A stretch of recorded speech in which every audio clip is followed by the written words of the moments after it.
Оройн түргүүлэгчтэй MBC-ний ус мэдээллийн хөтөлбөрийн мигмар гарагийн дугаар эхлэж байна. Мэдээллийн товчхонд анхаарал хандуулна. Улс аймгийн давс цуманд ногоо алт төсөл хэрэгжиж байна. Ахмад багш нарын их үйлсийн эзэд тоглолт боллоо. Цогтугаар термин хэрэгсэл жолоодох зөрчил буурахгүй байна. Нийгмийн эрх хариуцлагыг бэхжүүлэх төслийн сургалт зохион байгуулагдлаа. Улс аймгийн малчин суманд нийгмийн хөгжилд эмэгтэйчүүдийн оролцоо чуулган боллоо. Эдгээр болон бусад мэдээллийн дэлгэрэнгээд анхаарал хандуулна. Мэдээ эхлэж байна. Швейцарын хөгжлийн агентлагийн ногоон алт хөтөлбөр нь Монгол улсын бэлчээрийн менежментийн төлөвлөлт ногоон хөгжлийг дэмжсэн бэлчээрийн ачааллыг бууруулсан, малчтын аж байдлыг дээшлүүлсэн загвар сүм болгохоор ажиллаж байна. Ногоон алт хөтөлбөр манай аймгийн бүх мөрөн давс цумуудад хэрэгжиж байгаа бөгөөд давс цуманд төслийн сургалт амжилттай зохион байгуулагдлаа. Швейцарын хөгжлийн агентлагийн ногоон алт төслийн хүрээнд бэлчээрийн менежментийн төлөвлөлт байгууллал орчинд ээлтэй ногоон хөгжлийг дэмжсэн, бэлчээрийн ачааллыг бууруулсан, малчтын аж байдлыг дээшлүүлсэн загвар сум болгохоор Увс аймгаас 2 сум сонгосны нэг нь давс сум юм а. Энэ ажлын хүрээнд аймгийн ногоон алт төслийн тэргуун лагвсрын ногоон алт төслийн бэлчээр хариуцсан мэргэжилтэн профессор Булгамаа, Хөдөө аж ахуйн их сургуулийн багш Ариун Болд, Монголын бэлчээр ашиглагчдын холбооны төлөөлөл Будбаатар, Дижитал медиа компанийн программист Мөнх Цэцэг, аймгийн бэлчээрийн менежментийн ажлын хэсгээс төлөөллүүд давс суманд очиж 2 өдрийн турш мэргэжил арга зүйгээр ханган хамтын ажиллагааны ажлын төлөвлөгөө гаргах төлөвлөлтийн сургалт хийлээ. Уг сургалтаар малын үржүүлгийн ажлын зохион байгуулалт, ач холбогдол, түүнд малчид сум багийн удирдлагуудын хүлээх үүрэг хариуцлага, оролцоо зэрэг чухал сэдвүүдийг хөндлөө ногоон алт төсөл Монгол улсын 28 суманд хэрэгжиж байна. Дараагийн мэдээ. Аймгийн Ахмад багш нарын холбоо байгуулагдсны 10 жилийн энэ онд тохиож байна. Он хүрээнд боловсрол соёл урлагийн салбарт ажиллаж байсан үеийн Ахмад багш нар их үйлсийн эзэд тоглолтыг ойрт хөгжим жүжигний театрт зохион байгууллаа.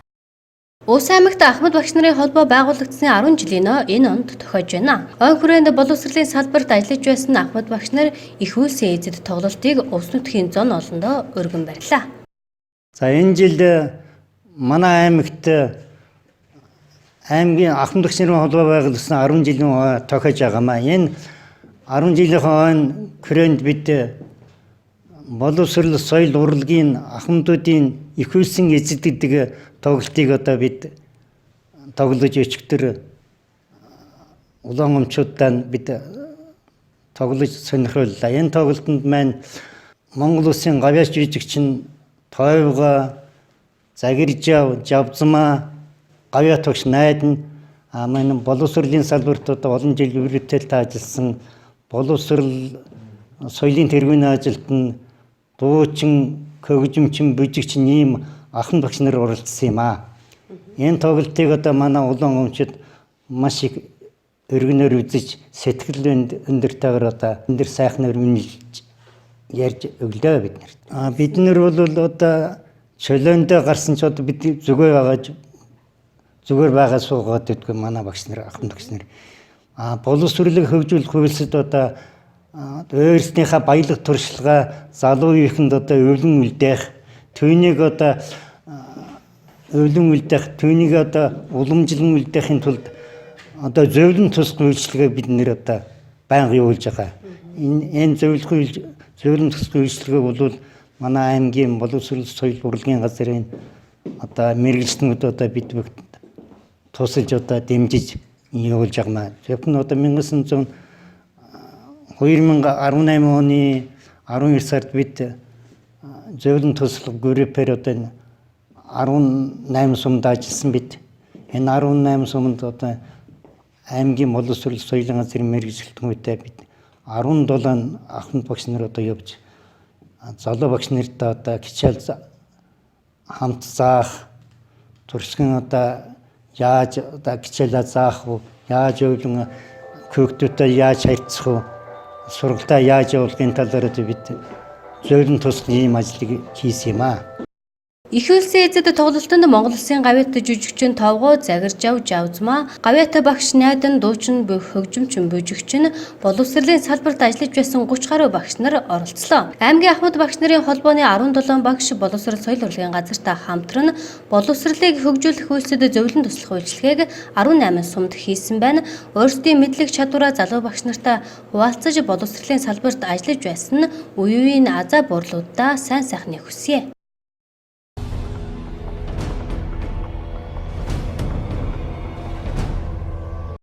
Энэ жил ерөнхий боловсролын сургуулийг ойролцоогоор 17 мянган орчим хүүхэд төгсөж байна. Үүн дээр өмнөх оног төгссөн хүүхдүүд нэмэгдээд 20 мянган орчим хүүхдүүд эслийн ерөнхий шалгалтыг өгнө гэсэн урьдчилсан тооцоолол байгаа юм а. Энэ жилийн эслийн ерөнхий шалгалт 6 дугаар сарын 17-нд Монгол улсын түүх физикийн хичээлээр эхлэн 18-нд хэм газар зүй англи хэл, 19-нд биологи математик, 20-нд монгол хэл, орос хэл, нийгмийн тухай мэдлэг шалгалт арт тус зохион байгуулагдана. Эслийн ерөнхий шалгалтын математик, физик, химийн даалгаврын гүйцэтгэх хугацаа 100 минут, монгол хэл, англи хэл, орос хэл, биологи, газар зүй, Монгол улсын түүх, нийгмийн тухай мэдлэг хичээлийн шалгалтын даалгавар гүйцэтгэх хугацаа 80 минут байна. Мөн энэ жилээс шалгуулагч шалгалтын анхны оноогоо шалгалт өгснөөс хойш 1 цагийн дотор мэдэх боломжтой болж байгаагаараа онцлог юм а.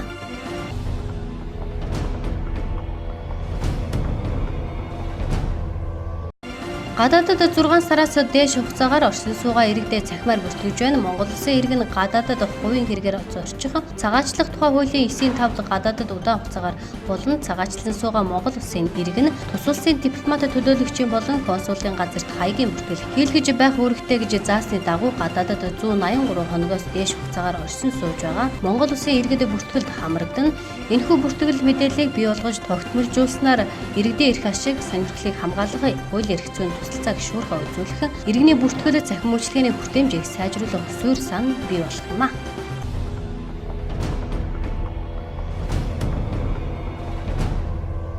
Өнгөрсөн 7 хоногт хөдөө аж ахуйн бирж 28.1 тэрбум төгрөгийн түүхийг арилжлаа.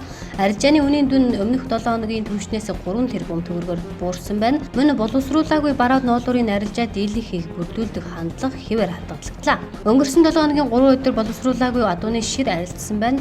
221 мянган ширхэг боловсруулаагүй адууны ширийг 8 мянган төгрөгөөр арилжжээ. Засгийн газрын шийдвэрээр эмээлтэй захад хоригдлогтод байгаа боловсруулаагүй адууны ширний стандартад нийцсэн хэсэг дэл сүүлийг дотоодын боловсрол хувьдруудын хэрэгцээг хангах хэмжээнд худалдан борлуулах боломжийг бүрдүүлж стандартад хангаагүй ширийг хөдөө аж ахуйн биржээр бүртгэлжүүлнэ. Дэл сүүлгүйгээр арилжаалахаар болсон юм. Энэхүү ажлын хүрээнд адууны ширний арилжаа идэвхжээд байгаа юм а. Үүнээс гадна ямааны ноолуурын үн оргил үеэсээ иргэн буураад байна. Тухайлбал 3 дугаар сарын эцсээр боловсруулаагүй цайвар ноолуур килограмм нь 135 мянган төгрөг хүрээд байсан бол сүүлийн 2 сард иргэн буурсаар хамгийн сүүлийн арилжаагаар 109 мянган төгрөг хүрчээ. Харин боловсруулаагүй бараа ноолуурын килограмм нь 133 мянган төгрөг хүрч өсөд байснаас иргэн буурч сүүлийн арилжаагаар 113.5 мянган төгрөг хүрээд байна.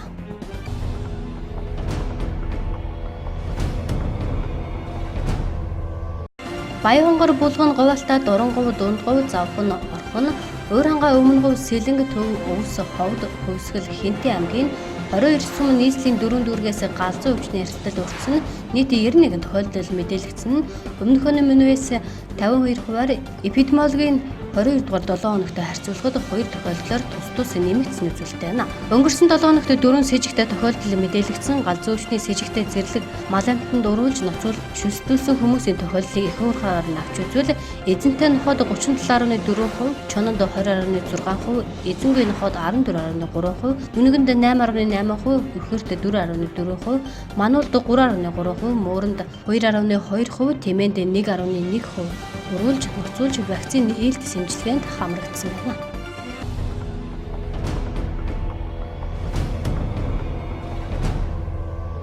Улсын бүртгэлийн ерөнхий газрын нэгдсэн лавлах 19 тэгтэг 18 утсанд 2019 оны 5 дугаар сард 3000 орчим иргэн холбогдож мэдээлэл зөвлөгөө авсан байна. Үүнээс иргэний улсын бүртгэлтэй холбоотой 1579, эд хөрөнгийн эрхийн улсын бүртгэлтэй холбоотой 279, хуулийн этгээдийн улсын бүртгэлтэй холбоотой 533, бүртгэлийн зөрчилтэй холбоотой 4, мэдээллийн технологи, цахим үйлчлэгээтэй холбоотой 6, архивын лавлгаа мэдээлэлтэй холбоотой 529, захиргаа хүний нөөцийн асуудлаар 20, хяналт шинжилгээ үнэлгээ, дотоод аудитын газартай холбоотой 2, бусад 55 асуудлаар нийтээ 3007 иргэнтэй холбогдсон байна.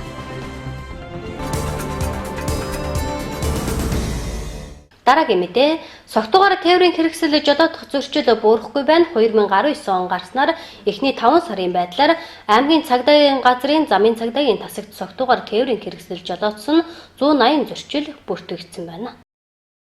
2019 оны 5 дугаар сарын байдлаар цагдаагийн байгууллагаас гудамж замд хийсэн хяналт шалгалтаар согтууруулах хундааны зөвлөх хэрэгэлсэн үедээ тээврийн хэрэгсэл жолоодсон 180 зөрчлийг замын цагдаагийн тасгийн албан хаагчид илрүүлэн сатуулсан байна. Үүний 41 зөрчилд тээврийн хэрэгслийг жолоодох эрхийг хасч 401-т тэнцэх хэмжээний төгрөгөөр тургах арга хэмжээ авсан бол жолоодох эрхийг үнэмлэхгүй согтуугаар тээврийн хэрэгсэл жолоодсон 42 иргэнд анхан шатны шүүхээс 7-оос 30 хоногийн баримтлах арга хэмжээг авсан байна. За ерөнхийдөө унаг гарснаас хойш бол замын цагдаагийн тасагт байна одоо энэ согтууруулах хундааны зөвлөх хэрэгслүүд тээврийн хэрэгсэл жолоодох зөрчил байна. Тассан зогсохдохгүй байна. Нийт бол унаг гарсаар эхний 5 сарын байдлаар замын цагдаагийн тасагт согтуугаар тээврийн хэрэгсэл жолоодсон 180 гаруй зөрчил бол бүртгэгдэн шалгагдсан байгаа. За энэний 141 зөрчилтөн бол тээврийн хэрэгсэл жолоодох эрхийг хасж 400 мянган төгрөгөөр торгож за эрхийн үнэлэхгүй согтуугаар тээврийн хэрэгсэл жолоодсон 42 иргэн бол аймгийн эрүүгийн хэргийн анх шатны шүүхээр 7-оос 30 хоногийн хугацаар байршуулж албадан сургалтанд амрагдсан байгаа.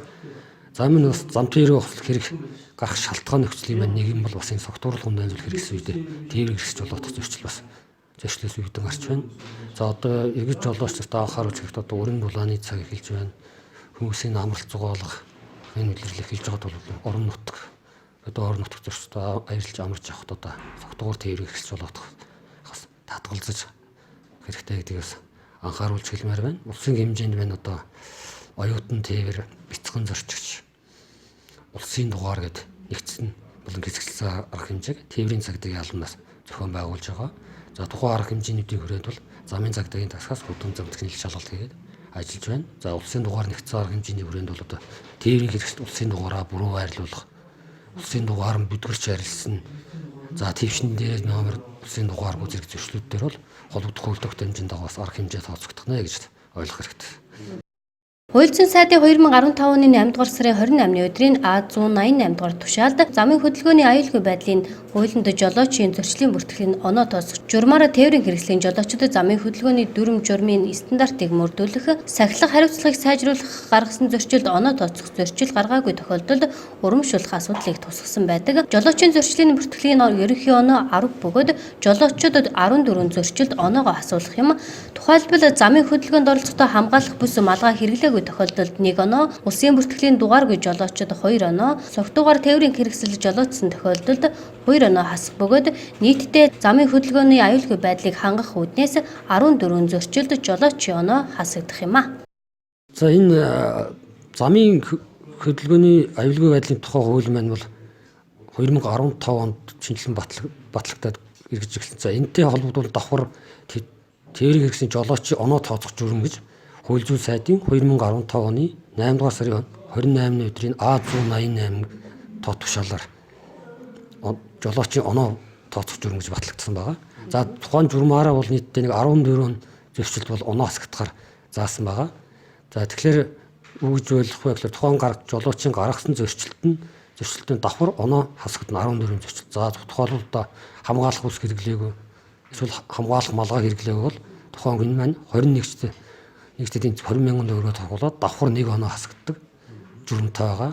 За минут өрөө харанхуй үзэгдэлт хангалтгүй бүрэнхий цагаар гадна талын гэрэлтүүлэх хэрэгсэл бүрэн бүс тээврийн хэрэгсэж аваад замын хөдөлгөөнд оролцсон бол тухайн хүн маань 25 мянган төгрөгөөр торгоод давхар жолоочийн бүртгэлийн онооноос 2 оноо хасагддаг.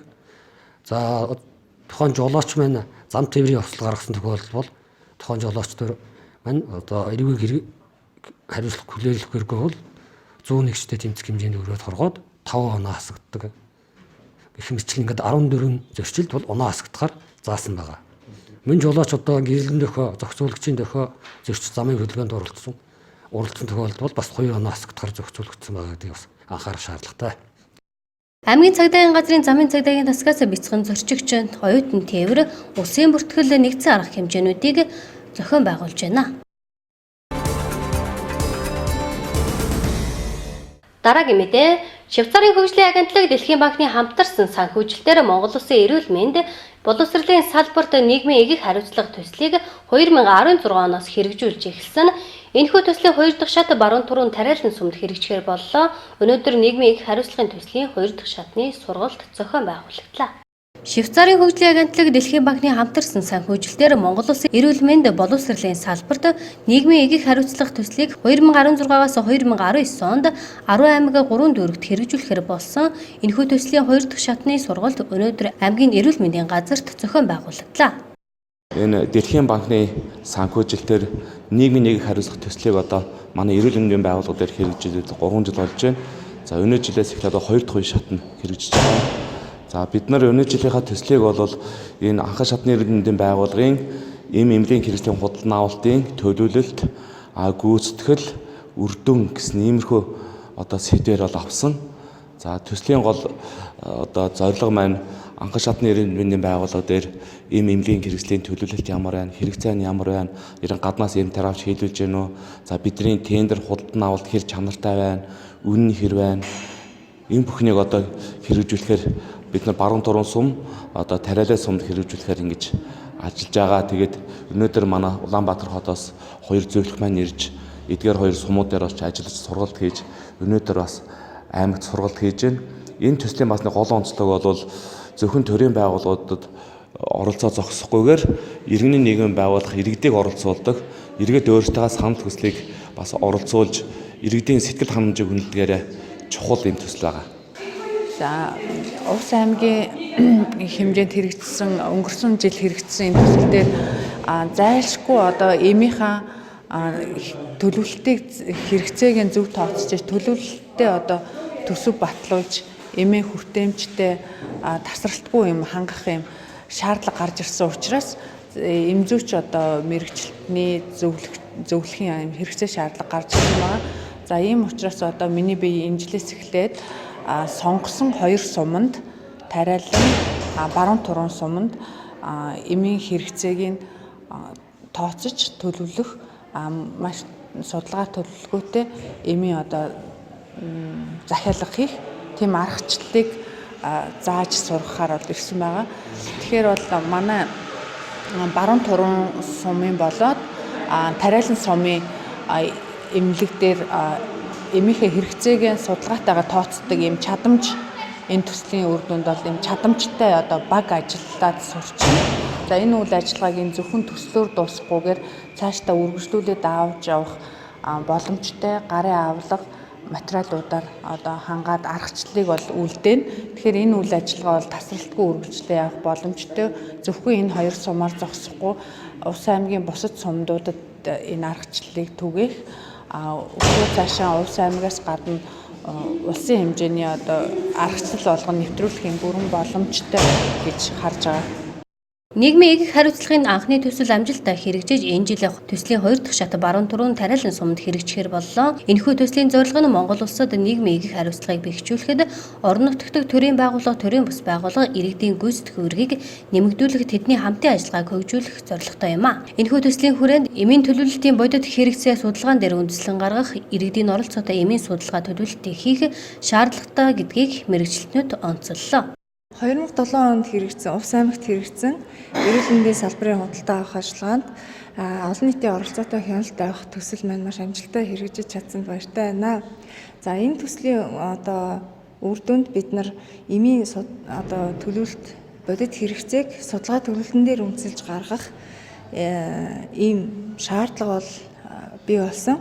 За тэгээд энэ шаардлагын хүрээнд бүгд одоо Увс аймагт эрүүл мэндийн газар бол нэгдсэн эмнэлэг болон баруун турын тариалан сумдад бид нар иргэдийн оролцоотойгоор эмийн судалгаа төлөвлөлтийг нотолгоонд суурилсан, гүйцэтгэл суурилсан, мөн өвчлийн прогноз суурилсан байдлаар гүйцэтгэх, мөн олон нийтийн онооны карт гэдэг аргачлалаар нийт эрүүл мэндийн тусламж үйлчилгээ авж байгаа иргэдийн сэтгэл ханамжийн судалгаа, мөн эрүүл мэндийн тусламж үйлчилгээ үзүүлж байгаа эмч эмнэлгийн ажилтнуудын одоо сэтгэл ханамжийн судалгааг нэгтгэж аваад түүн дээр тулгуурласан бодит одоо мэдээлэл тулгуурласан хамтран ажиллах үйл ажиллагаа сайжруулах хамтын төлөвлөгөөг боловсруулж хяналт тавьж ажиллах ийм ажлуудыг хийх гээд байна. За их хариуцлага төслийн хүрээнд өнгөрсөн хугацаанд бид хүн бас тодорхой хэмжээний үр дүнд ажилласнаар хоёр дахь төсөл маань одоо амжилттай хэрэгжихээр боллоо. Бид хүн бас энэ төслийг хэрэгжүүлэхийн тулд төрийн бас байгууллага хамтран эвлэлд нэгдэж өөрсдийнхөө ажил өрийн чиг шугамын дагуу бас хяналт үндэгээ хийх сэтгэл ханамжийн судалгаа авах зэрэг ажлыг хийж гүйцэтгэсэн. Энэ нь бас улсад аймагтай төдийг улсад бас тодорхой хэмжээний одоо шалгуур үзэлтийг хангасны үндсэн дээр энэ хоёр дахь шатны төсөл хэрэгжсэн байна. Ингээд бас одоо энэ удаагийн багт хяналт шинжилгээ үндэгээний багт бас орж ажиллаж байгаадаа бас дата байна. Энэ төсөл маань үргэлж амжилттай одоо хэрэгжих байхаа гэж одоо бодож байна. Багийнхаа нийт гишүүдтэй бас энэ төслийг хэрэгжүүлэх хамтран ажиллахад бэлэн байна гэж хэлэх таатай. Нийгмийн эгийг хариуцлагын хоёр дахь шат нь эмийн хэрэгцээг тооцож төлөвлөх судалгаа төлөвлөгөөтэй эмийг захиалах аргачлалыг сумын эрүүл мэндийн мэргэжилтнүүдэд зааж сургах юм а.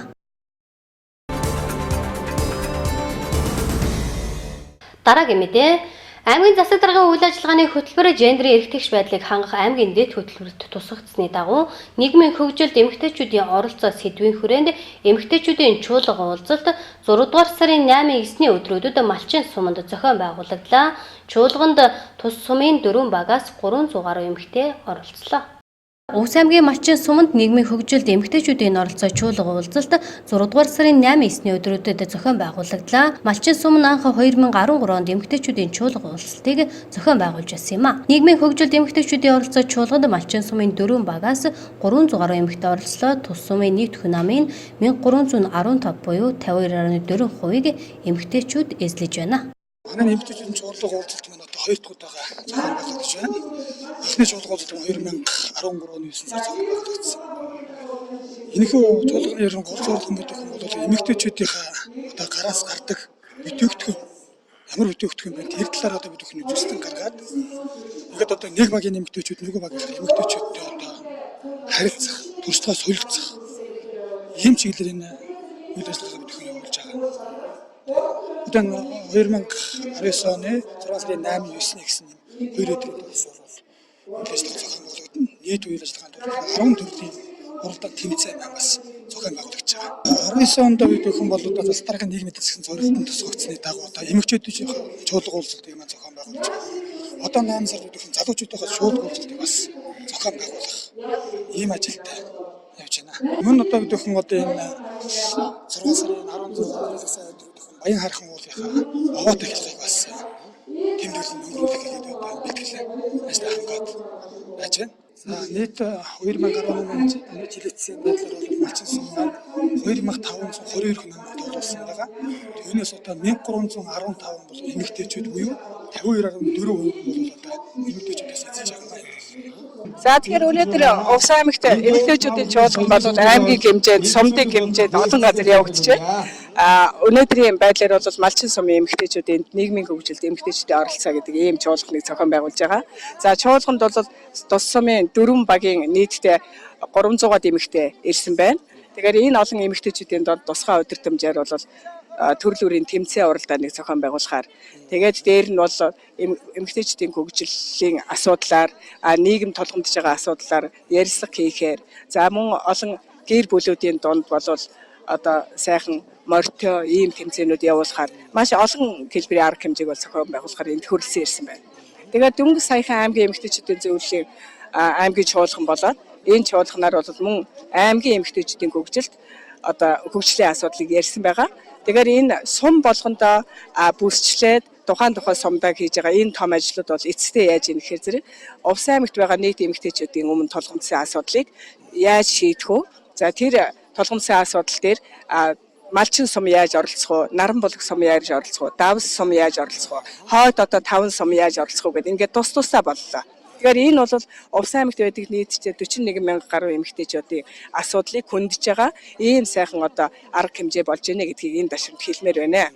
За Малчин сумд бидний хүрэлцэн ирсэн Малчин сумын 4 багийн эмэгтэйчүүд маань тусдаа одоо өөр өнгөөр жигдэрч тусдаа өөр авьяас чадвараа харуулж энд бол юу чаддгаа энэ ард олондоо үзүүлж байгаа явдал бол манай Малчин сумын хөгжилт эмэгтэйчүүдийн маань оруулдаг хувь нэмэр Малчин сумын маань эмэгтэйчүүд цаашдаа юу хийх зорилгоо тодорхойлох ийм сайхан чуулган болж яваад би баяртай байна. Тэгэхээр энэ ташрамд Малчин сумынхаа нийт бүтээлч хөдөлмөрчид мөн нийт эмэгтэйчүүд Увс аймгийн хэмжээнд бол хамгийн одоо тэргүүний байрыг эзэлдэг эмэгтэйчүүдийн зөвлөлтийн газар. Тэгээд энэ нийт эмэгтэйчүүдтэй бол ажилд нь амжилт, амьдралд нь хамгийн сайн бүхнийг хүсэн ирэж байна.